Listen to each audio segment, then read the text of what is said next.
السلام ورحمة الله وبركاته. نحمده ونصلي على رسوله الكريم أما بعد فأعوذ بالله من الشيطان الرجيم بسم الله الرحمن الرحيم والعصر إن الإنسان لفي خسر إلا الذين آمنوا وعملوا الصالحات وتواصوا بالحق وتواصوا بالصبر صدق الله العظيم.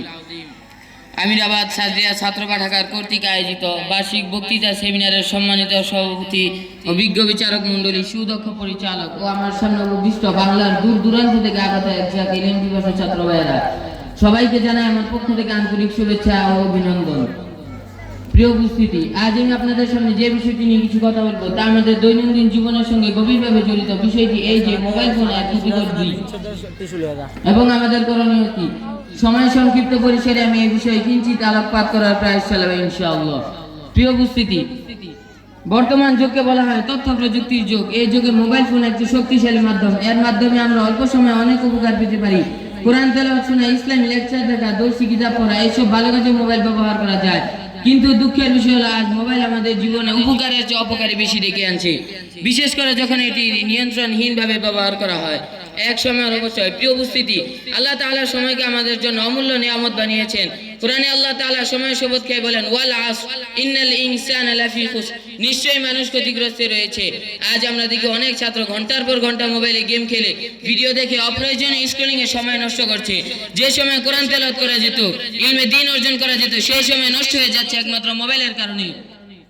দ্বিতীয়, পড়াশোনার গতি। ছাত্রদের প্রধান কাজ হলো ইলমে দ্বীন অর্জন করা, কিন্তু অতিরিক্ত মোবাইল ব্যবহারের ফলে মনোযোগ নষ্ট হয়, মুখস্থ শক্তি দুর্বল হয়ে যায়, পড়ার আগ্রহ কমে যায়, ফলে ছাত্ররা পড়াশোনায় পিছিয়ে পড়ে। তৃতীয়, চরিত্র ও আখলাকের অবনতি। এক মোবাইল ফোনের মাধ্যমে আজ ইসলামের বিরোধী কন্টেন্ট ভিডিও চোখের সামনে চলে আসে। এগুলো দেখার কারণে মানুষের অন্তর কালো হয়ে যায়, লজ্জাবোধ নষ্ট হয়ে যায়। রাসূল সাল্লাল্লাহু আলাইহি ওয়াসাল্লাম বলেছেন, আল হায়াউ শু'বাতুম মিনাল ঈমান, লজ্জা ঈমানের অঙ্গ।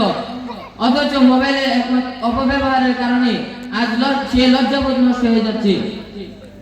চতুর্থ, ইবাদতের অবহেলা। আজ আমরা দেখি আজান হচ্ছে কিন্তু মোবাইল বন্ধ হচ্ছে না। কোরআন তেলাওয়াত পড়ার সময় বারবার নোটিফিকেশন আসছে। প্রিয় উপস্থিতি, মোবাইল নিজে ভালো খারাপ নয়, বরং এর ব্যবহার নির্ধারণ করে যে এটি আমাদের জন্য রহমত না জাহমত। আল্লাহ তাআলা আমাদের সবাইকে সঠিক বুঝ দান করুন। ওয়া আখিরু দাওয়ানা আলহামদুলিল্লাহি রাব্বিল আলামিন। আসসালামু আলাইকুম ওয়া রাহমাতুল্লাহি ওয়া বারাকাতুহু।